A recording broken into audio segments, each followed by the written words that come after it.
Congressman Fulcher, how are you? I am wonderful. It is so good to be back in Idaho from the swamp. I love it here.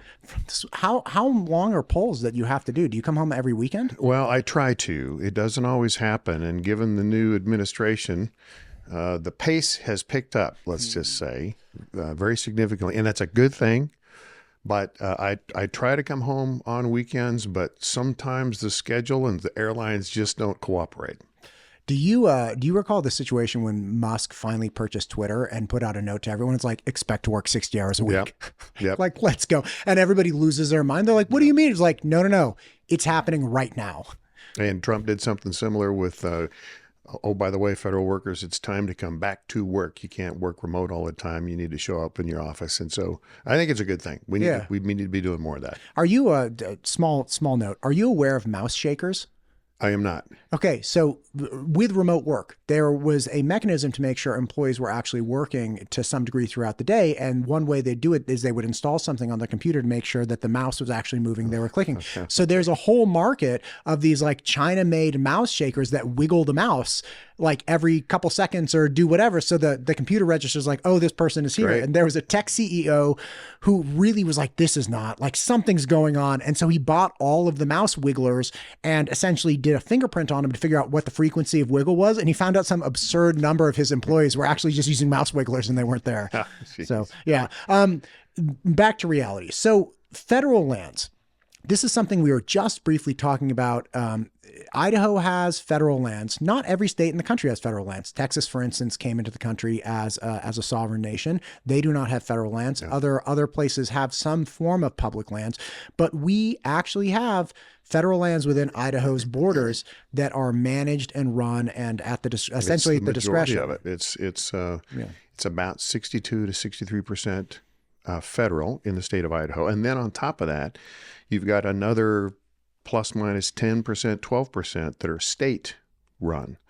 And so if you look at the landscape of the state of Idaho, you've got 75%-ish of the landmass that is government controlled that you can't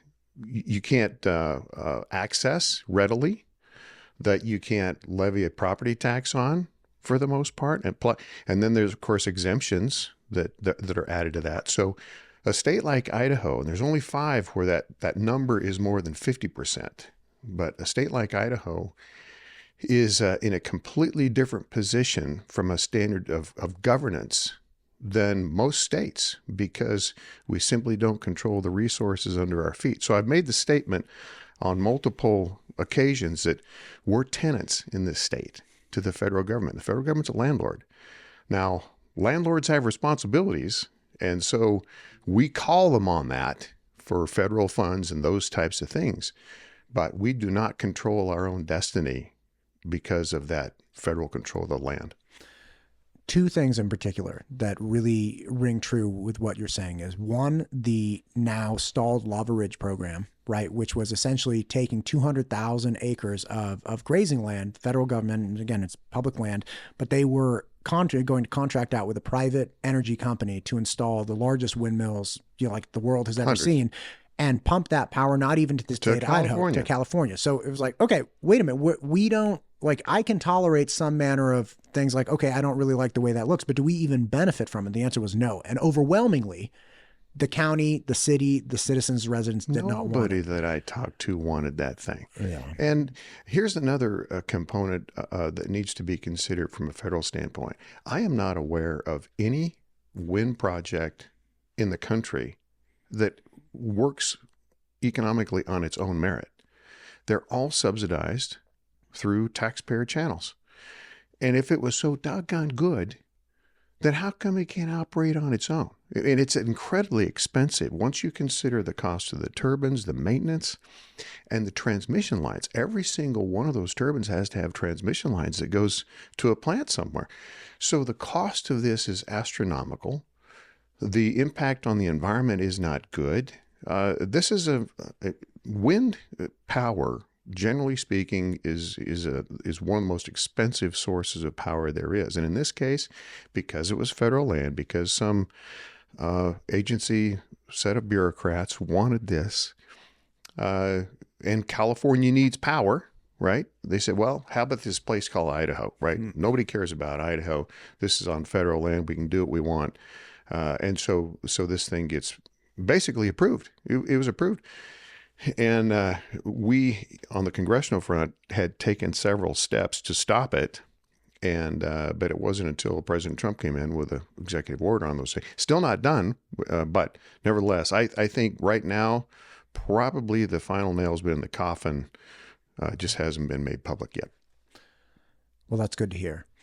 That's the Department of the Interior. The other issue with federally managed lands is Department of Agriculture, because we do grow trees in the state of Idaho. And again, I was telling you before we started, I saw it was like this mushroom cloud, literally like something out of the apocalypse, just blooming over the hills from my house.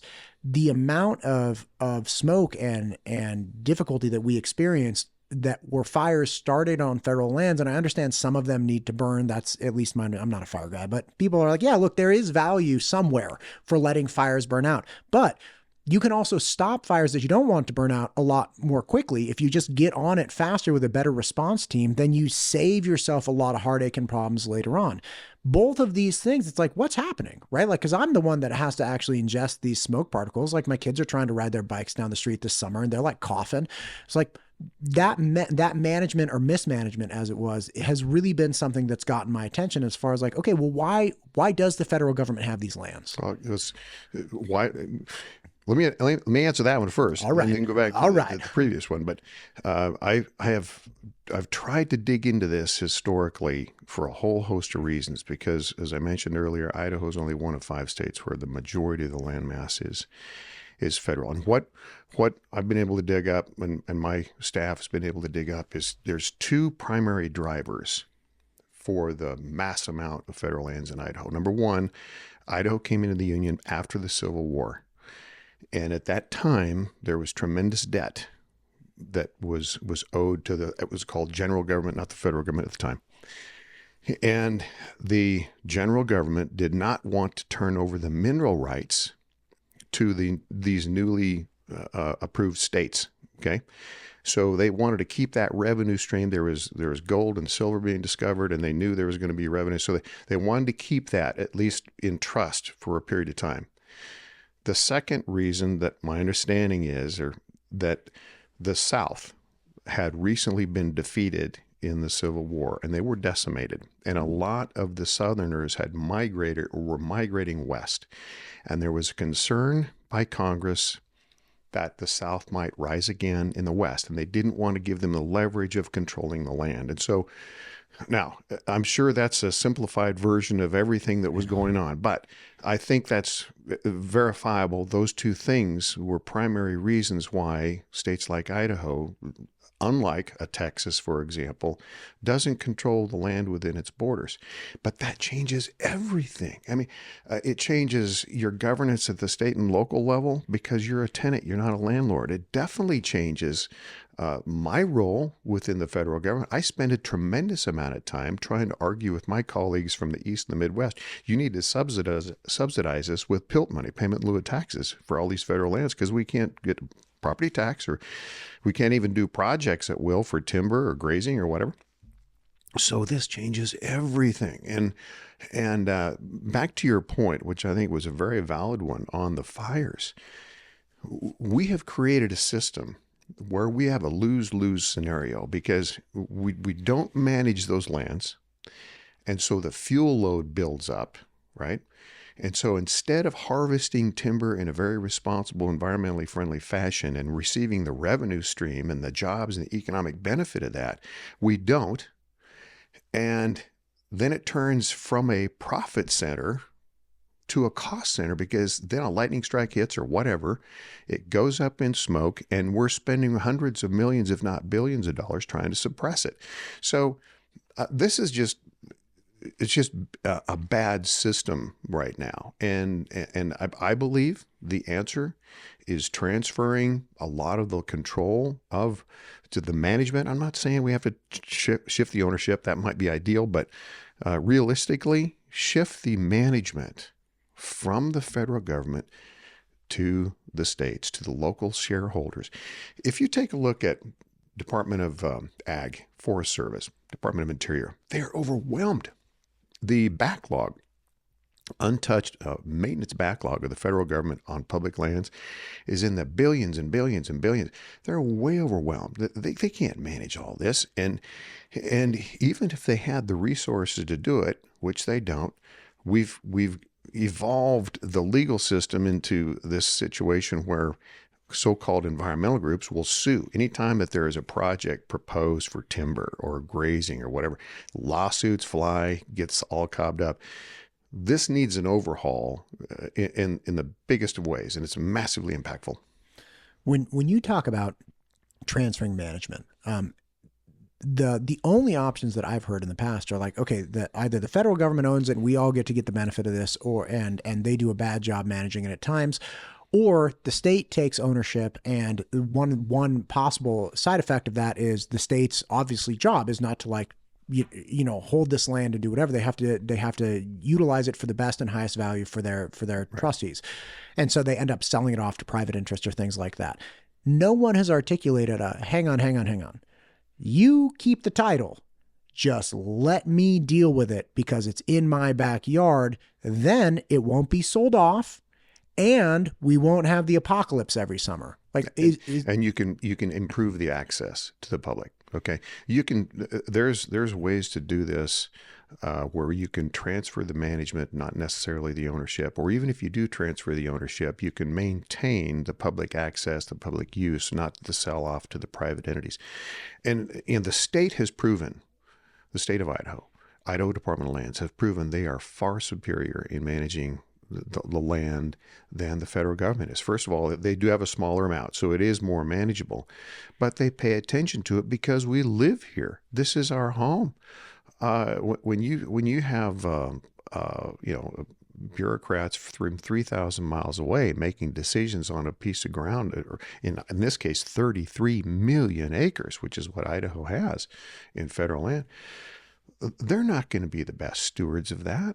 And so there's ways to do it. One other important point I've noticed since being in Congress here, I think this is going to change.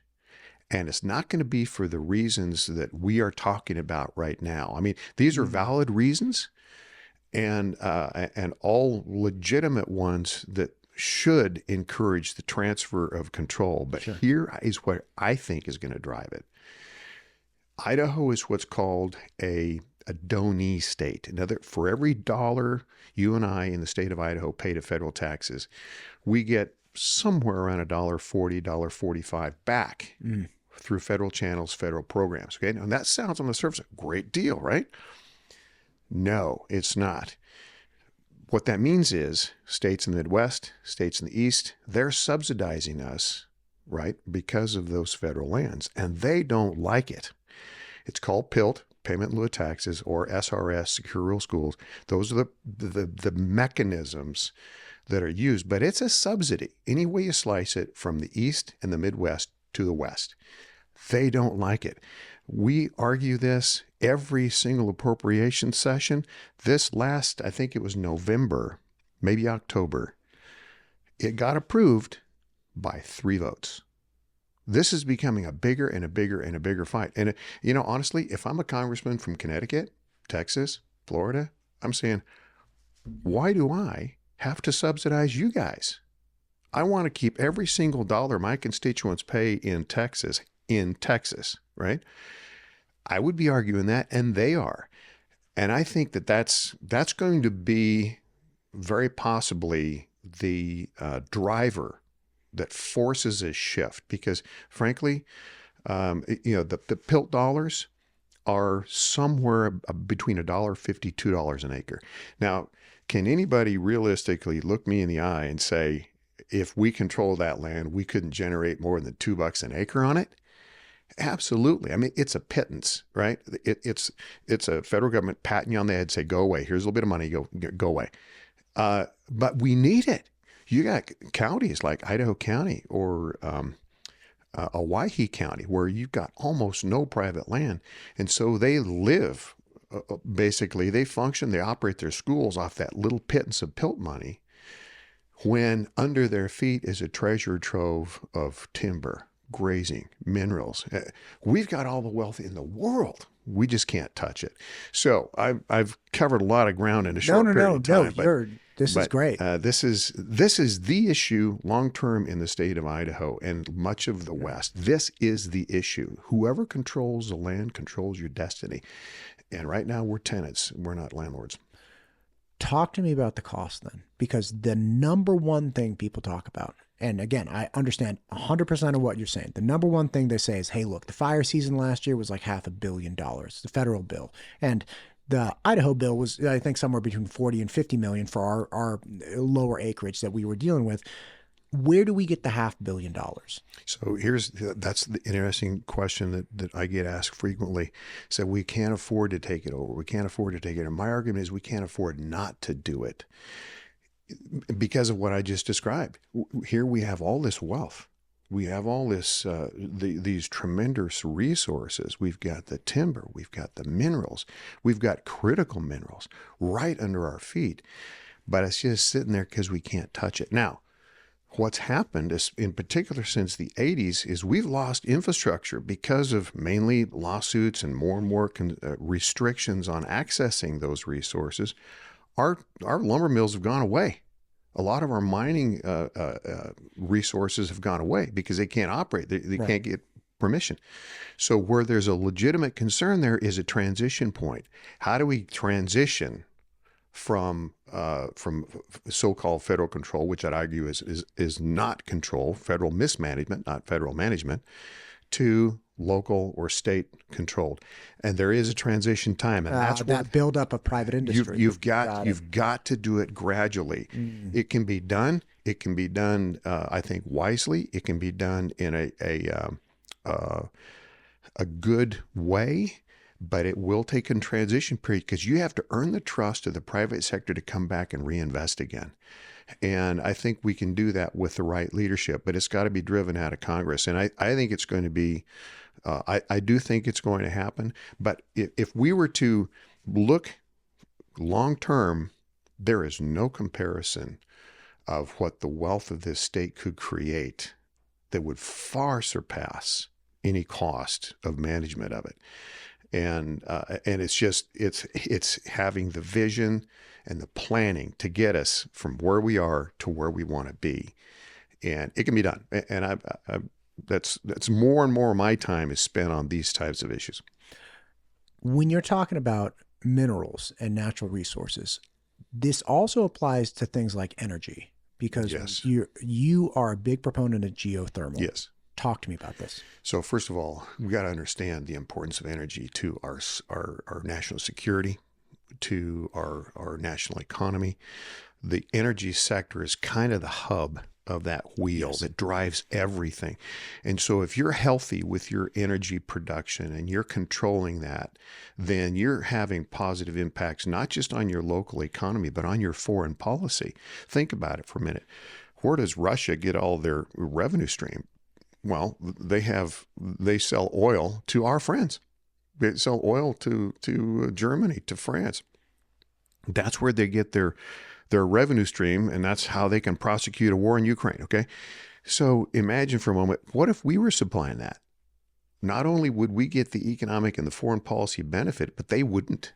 And we can do it cheaper. We can do it cleaner. We can do it better.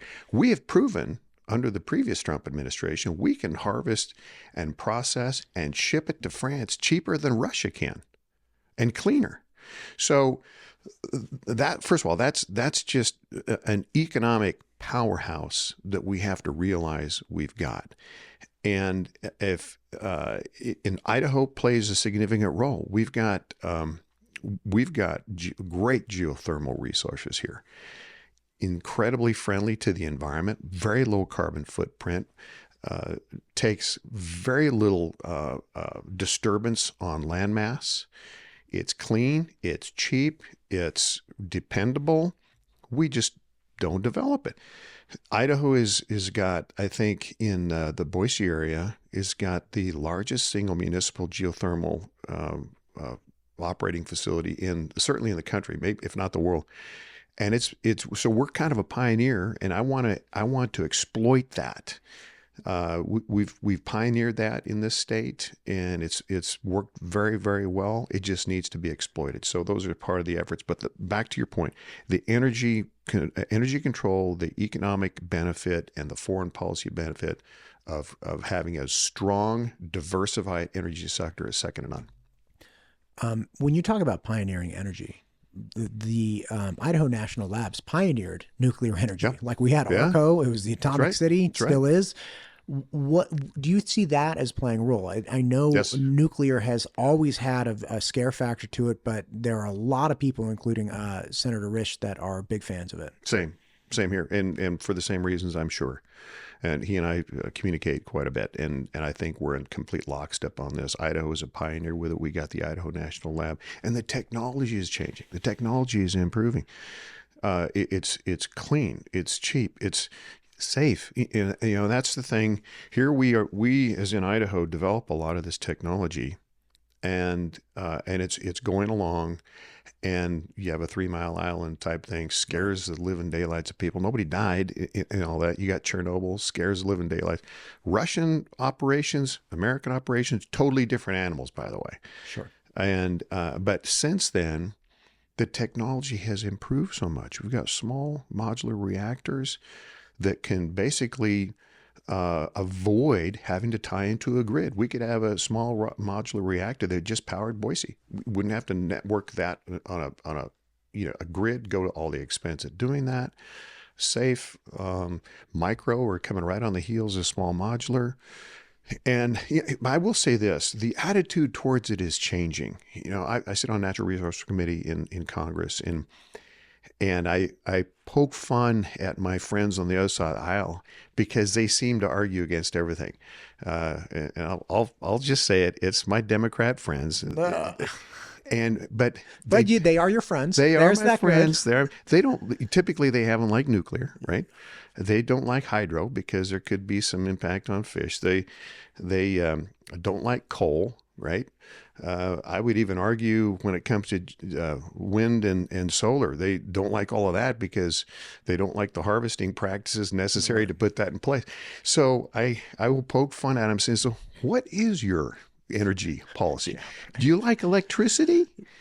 And of course, we all want electricity, and demand keeps going up. And so I think the attitude towards nuclear is changing because, frankly, there needs to be good alternatives. The technology is better. The waste compared to what it used to be is so much more efficient because the so-called waste gets repurposed so many times, and now it's called spent, right? Yeah. And just comparatively speaking, it's just not the concern that it used to be. I appreciate it. So there's hope there. There's hope there. Yeah. Congressman, I know this is a working day. You got limited time. Is there anything you'd like to hit here at the end? Thank you. And I take the opportunity to evangelize this as much as I can, but I'm running legislation. I just relaunched it called the KEEP Act. And the KEEP Act is an acronym for Keep Each and Every Penny, but it's the first ever, to my knowledge, effort at the federal level to eliminate taxes on overtime pay. And the purpose behind that is to encourage work, to encourage people to keep more of the money that they earn. I personally believe strongly that if you and I are able to keep more of what we earn, we're going to spend it. We're going to invest it. We're going to put it back in the economy, and it's going to result in growth, and it's going to be more efficient than some government program. About 6 months ago on the campaign trail, our communications crew shared that with the Trump campaign. The president picked up on it. Now it's part of his desired policies, along with no taxes on tips. And so we're really optimistic about that. Will not affect payroll taxes. So it doesn't touch Social Security, it doesn't touch Medicare, Medicaid, that kind of stuff. That all is untouched, all the same. The idea behind it is just to encourage people to get back and to work, perform, and be rewarded for that. That's beautiful. I have appreciation for keeping more of the money I make. Congressman, thank you for taking the time today. And again, I know you're on a time crunch. I really appreciate you making it in here. Let's do it again in a few months and just catch up. My pleasure. Let her do it. All right. Thank you.